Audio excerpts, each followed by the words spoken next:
Subscribe कीजिए हमारे YouTube channel AR3 coaching classes को और बेल आइकॉन को प्रेस करो ताकि लेटेस्ट वीडियो की नोटिफिकेशन सबसे पहले पा सकें।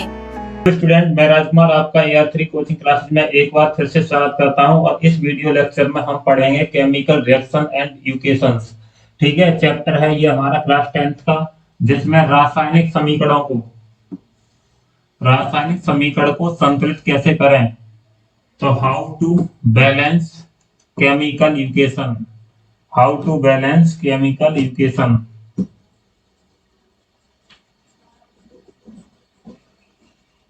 और ये वीडियो लेक्चर होगा आपका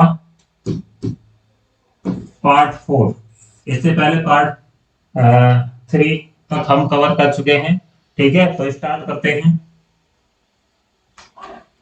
यहां पर दे रखा है कि निम्न रासायनिक समीकरणों को संतुलित कीजिए।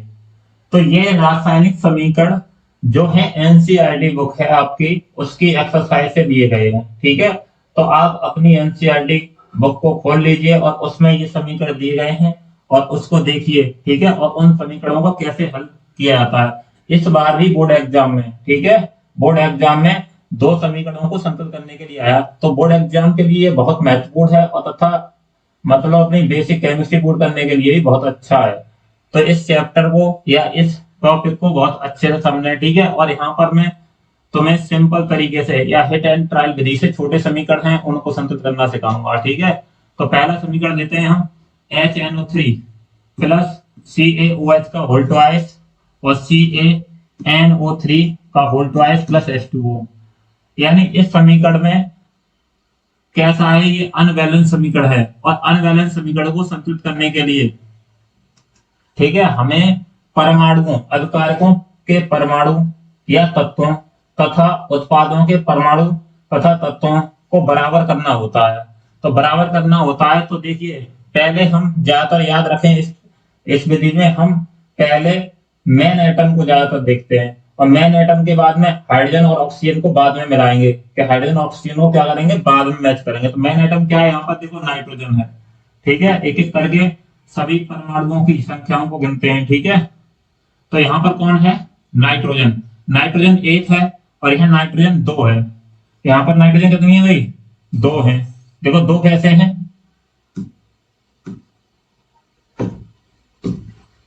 2 यहाँ पर नाइट्रोजन कितनी है, 2, क्योंकि 2 का गुणा हो रहा है इसमें। ठीक है, NO3 में 2 का गुणा हो रहा है। तो मैं यहाँ पर नाइट्रोजन 2 पूर्ण करने के लिए क्या करूं, यहाँ 2 का गुणा कर दूं पूरे में। तो देखो नाइट्रोजन कितनी हो गई, 2। ठीक है, अब नाइट्रोजन तो पूरी है। नाइट्रोजन के बाद में दूसरा कोई तत्व है इसमें मेन, तो एक ये तत्व है तुम्हारा कैल्शियम, है ना। तो कैल्शियम 1 है इधर और 1 है कैल्शियम, दोनों बराबर है। अब हम इसमें ऑक्सीजन को क्लियर कर लेते हैं कि ऑक्सीजन कितना है। देखो ऑक्सीजन 3 दूनी 6, ऑक्सीजन कितने हैं, 3 दूनी 6, तो 6 ऑक्सीजन है इधर और 2 ये रहे, कितने हो गए 8। 3 दूनी 6 और 2 का इसमें गुणा हो रहा है, तो ऑक्सीजन ये कितने हो गए, 2। 6 और 2 कितने हो गए, 8 ऑक्सीजन। और इधर देखेंगे तो ऑक्सीजन कितने हो गए, 3 दूनी 6, 3 दूनी 6 और एक 7 ही हो रहा है। तो 7 है तो 8 करने के लिए मैं इधर 2 का गुणा कर दूं तो कितने हो जाएंगे, 8। 3 दूनी 6 और 2 8। ठीक है, तो 8 ऑक्सीजन हो गए यहाँ भी। अब बैलेंस करने के लिए, अब ऑक्सीजन भी बैलेंस हो गया, नाइट्रोजन भी बैलेंस हो गई। अब बचा हाइड्रोजन। हाइड्रोजन कितने इधर, 2 ये रहे हाइड्रोजन और 2 ये रहे, क्योंकि 2 का गुणा 2 तो 4 हाइड्रोजन है इधर। लेकिन इधर हाइड्रोजन कितने हैं, तो इधर हाइड्रोजन कितने हैं, 2 दूनी 4। तो ये समीकरण बैलेंस हो गया। ठीक है, समीकरण कैसा हो गया, बैलेंस।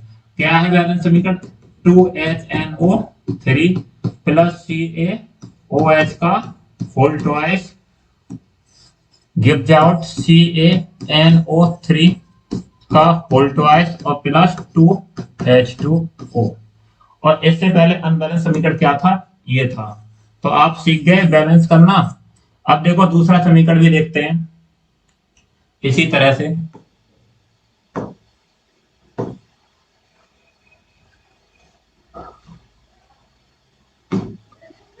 अब इस समीकरण में देखिए NaOH प्लस H2SO4 और Na2SO4 प्लस H2O। जिन बच्चों को अगर इसमें दिक्कत होती है तो उन्हें अलग अलग परमाणुओं को लिख लेते हैं। देखो ऐसे लिख लेते हैं कि ये Na कितना है इधर, तो Na इधर 1 है ना, और Na इधर कितने हैं, 2। ठीक है, Na इधर कितने हैं, 2। तो मैं इधर 2 करूंगा तो क्या करूंगा, इस समीकरण में 2 का गुणा कर दूंगा, या इसमें NaOH में 2 का गुणा कर दूंगा। ऐसे इधर छांट लीजिए, ऑक्सीजन इधर कितना है, ऐसे भी छांट सकते हो। और अलग ऑक्सीजन एक ये रहा और एक ऑक्सीजन, और 5 है इधर। ऑक्सीजन कितने हैं, 5 है, ठीक है, क्योंकि 4 ये रहे और एक 5 है। और हाइड्रोजन की बात करें तो हाइड्रोजन कितने हैं इधर, हाइड्रोजन 2 और एक 3 है। ऐसे भी हम पता कर लेते हैं, ठीक है, जो कि एनसीईआरटी बुक में समझाया है। लेकिन ऐसे में थोड़ी दिक्कत होती है, इसलिए डायरेक्ट यहाँ पर गुणा करते चलोगे तो आपको तुरंत ही मैच कर जाएगा, टाइम भी नहीं लगेगा। तो देख लीजिए इधर एन कितना है, 2, एस कितना है, हाँ एस भी लिख लीजिए, एस इधर एक ही है और इधर भी एस एक ही है। लेकिन इधर हाइड्रोजन कितने, ऑक्सीजन कितने हैं, 4 और एक 5। ऑक्सीजन कितने हैं, 4 और एक 5। और हाइड्रोजन कितने हैं, हाइड्रोजन 2, लेकिन इधर हाइड्रोजन कितना है, 3। तो अब हम क्या करें इस समीकरण में, तो एन इधर देखिए, एन इधर 2 है, तो मैं इधर, उधर 2 है तो इधर 2 करने के लिए इसमें 2 गुणा कर दूंगा पूरा। और जब मैंने इसमें 2 गुणा किया तो यहाँ पर ऑक्सीजन कितने हो गए, 6। ऑक्सीजन कितने हो गए, 6 हो गए। कितने हो गए ऑक्सीजन, 6। और उधर ऑक्सीजन कितने हैं, 5 ही। तो अब मैं ऑक्सीजन की बात करूं तो 2 यहाँ पर है। और या फिर हम सल्फर की बात करें, सल्फर कितना है, 1 है, तो सल्फर 1 है इधर, इधर भी सल्फर 1 है, सल्फर तो बराबर है। और हाइड्रोजन ऑक्सीजन की बात करते हैं, 2 दे रहे और 4 दे 6, तो यहाँ मैं 2 का गुणा कर दूं तो देखो 2 ऑक्सीजन ये रहे और 4 और 2 6, तो ऑक्सीजन भी पूरे हो गए, ठीक है, ऑक्सीजन भी पूरे हो गए। अब बचा गया हाइड्रोजन, तो हाइड्रोजन कितने इधर, 2 और 2 4, 2 दूनी 4। और यहाँ पर हाइड्रोजन कितने हैं, देखो 2 ये और 2 0 4, तो बैलेंस हो गया समीकरण। तो ये अनबैलेंस समीकरण था, अब ये बैलेंस हो गया, ठीक है। और बैलेंस समीकरण को इस तरह से लिख सकते हो, कैसे देखो, 2NaOH plus H2SO4 gives out Na2SO4 plus 2H2O। और इससे पहले अनबैलेंस था, उसे देख लीजिए, ये था अनबैलेंस। अब इसमें जोड़ लीजिए, देखो Na2 है तो उधर भी Na2 है।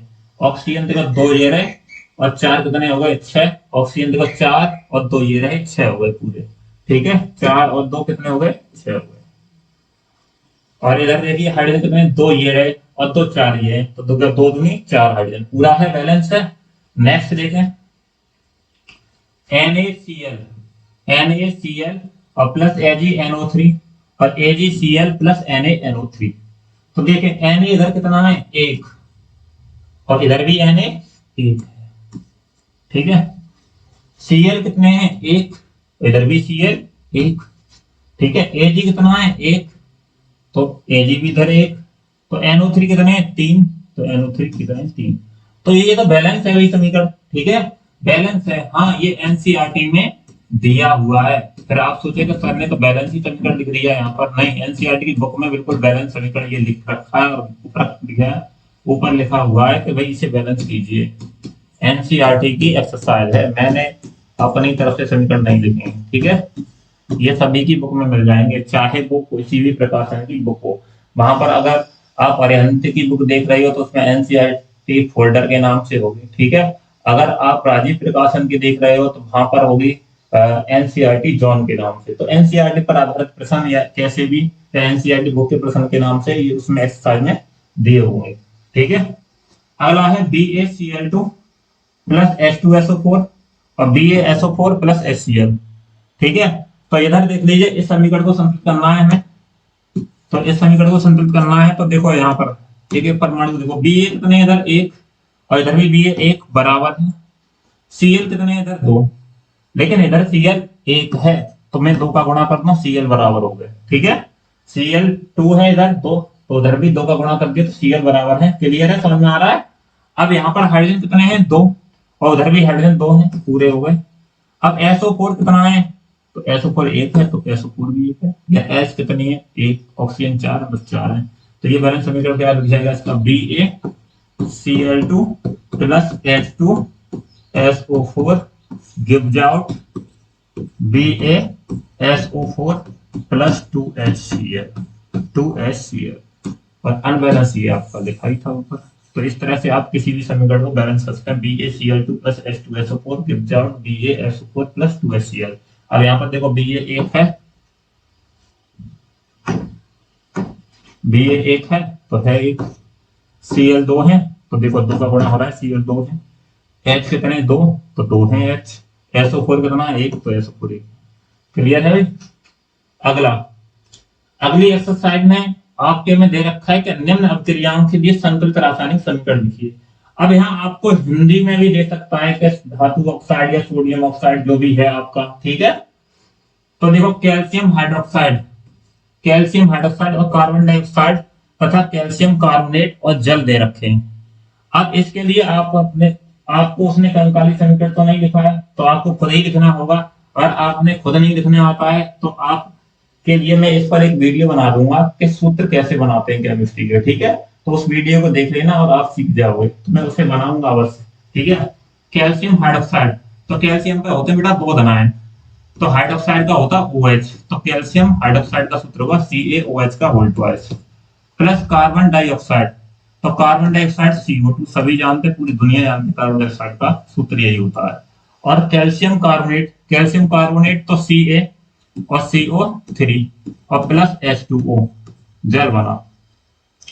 इस अभिक्रिया को, ठीक है, हमें इस समीकरण को संतुलित करना है। तो देखो कैल्शियम कितना एक, तो इधर भी एक पूरा है।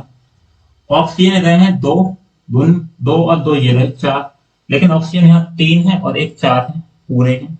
हाइड्रोजन कितने हैं दो, हाइड्रोजन कितने हैं दो, तो इधर भी हाइड्रोजन दो है, ठीक है। तो इसके लिए ये बैलेंस समीकरण लिख गया, ठीक है। कार्बन एक है, कार्बन उधर भी एक है, देख लो, तो ये बैलेंस समीकरण लिख गया इसके लिए। हाँ, इसको लिखते कैसे हैं, ठीक है, कि सूत्र कैसे लिखते हैं, तो मैं यहाँ पर थोड़ी सी बता दे रहा हूँ। जैसे कैल्शियम हाइड्रोक्साइड होता है तो कैल्शियम पे होता है बेटा दो धनायन, ठीक है, क्योंकि सेकंड ग्रुप का तत्व है। और हाइड्रोक्साइड OH आयन, ठीक है, इस पर होते हैं एक ऋणायन, इस पर क्या होता है एक ऋणायन होता है।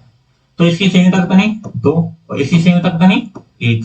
जो बच्चे 9th में इस तरह से जानते हैं उनकी समझ में आ जाएगा कि वो समीकरण उन्होंने या सूत्र बनाना कैसे दिखे।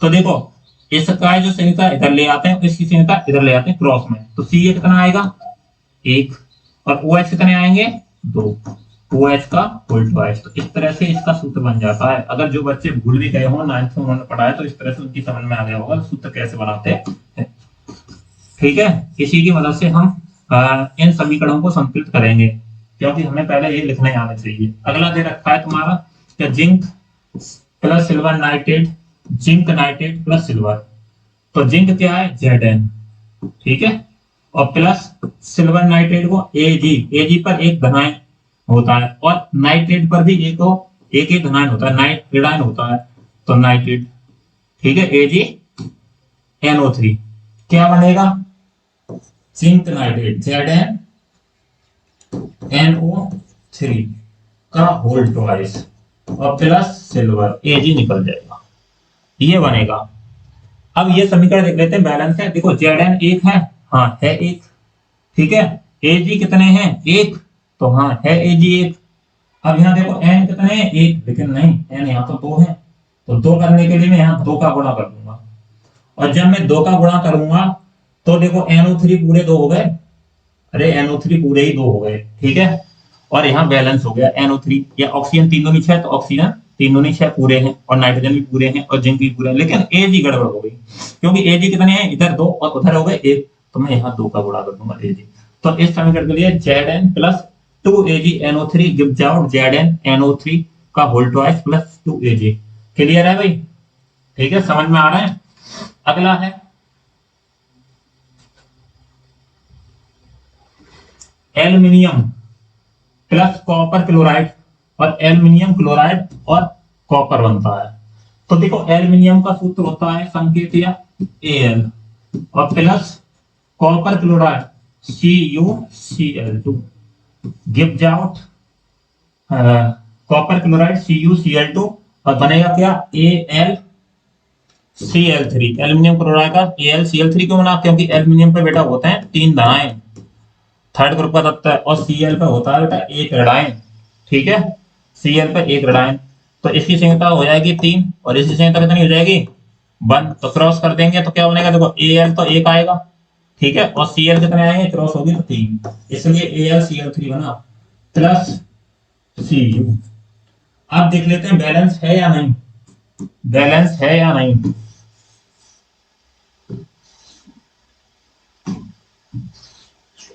तो बैलेंस है या नहीं देख लेते हैं। एल्यूमिनियम कितना है 1, तो 1 है, सही बात। Cu कितने हैं 1, तो 1 है, लेकिन Cl कितने हैं 2 और उधर तो 3 है, तो कैसे बैलेंस करें।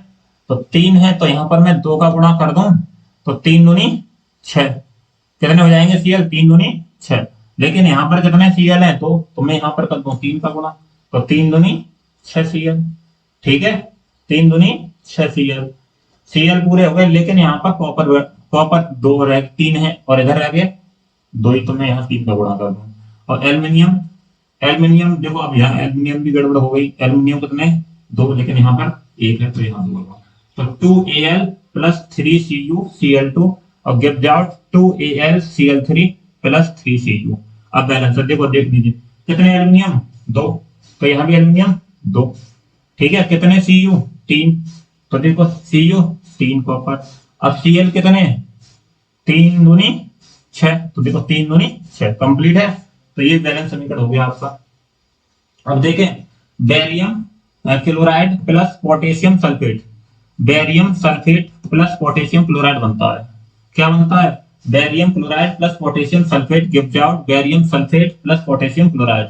हाँ, बेरियम क्लोराइड का सूत्र देखो, बेरियम Ba पे होते हैं 2 धनायन और Cl पे 1, तो BaCl2 बनेगा, प्लस पोटेशियम पर 1 धनायन होता है तो K, और सल्फेट आयन पर 2 ऋणायन होते हैं तो SO4, लेकिन यहां बनेगा K2SO4। कैसे बनेगा देखो, पोटेशियम पर 1 धनायन और SO4 पर कितने 2 ऋणायन, तो देखो इसकी संख्या 1 और इसकी संख्या कितनी आ जाएगी 2, तो क्रॉस कर देंगे तो K कितने आएंगे 2 और SO4 कितना आएगा सिर्फ 1, तो K2SO4। समझ में आ रहा है सूत्र कैसे बनाना है, आप सूत्र बनाना सीख रहे हो साथ ही साथ में। अगर आपके लिए धनायन और ऋणायनों की संख्या पता हो तो आप सूत्र भी बनाना सीख जाओगे, ठीक है, इसी तरह से सीखते हैं, किसी बुक में देख लेना, वहां पर धनायन और ऋणायनों की संख्या पता कर लेना। BaCl2 प्लस K2SO4 क्या बनेगा बेरियम सल्फेट, बेरियम सल्फेट तो Ba पर 2 धनायन और SO4 पर 2 ऋणायन होते हैं, तो बराबर ही रहेगा, प्लस KCl पोटेशियम पे 1 धनायन तो Cl पे 1 ऋणायन, तो KCl ही बनेगा इसका सूत्र, ठीक है, बना लीजिए। अब देखो Ba कितने हैं 1, इधर भी Ba कितने 1 बराबर। अच्छा SO4 इधर 1 और SO4 इधर भी 1 बराबर, लेकिन K 2 है यहाँ और Cl भी 2 है, तो K 2 करने के लिए मैं यहाँ 2 कर दूं तो 2 K हो गए पूरे और Cl 2 है तो 2 कर लेते हैं, 2 का गुणा तो बैलेंस हो गया ये भी समीकरण, ठीक है। तो देखो Ba 1 तो 1, ठीक है, Cl 2 तो 2, Cl 2 का गुणा हो रहा है और प्लस K कितने 2, तो देखो 2 और S कितनी 1 तो 1 है, O कितने 4 तो 4 बैलेंस है। तो ये थे हमारे रासायनिक समीकरण को संतुलित करने। तो अगर आप स्क्रीनशॉट लेना चाहते हो तो आप ले सकते हो, ले लीजिए स्क्रीनशॉट।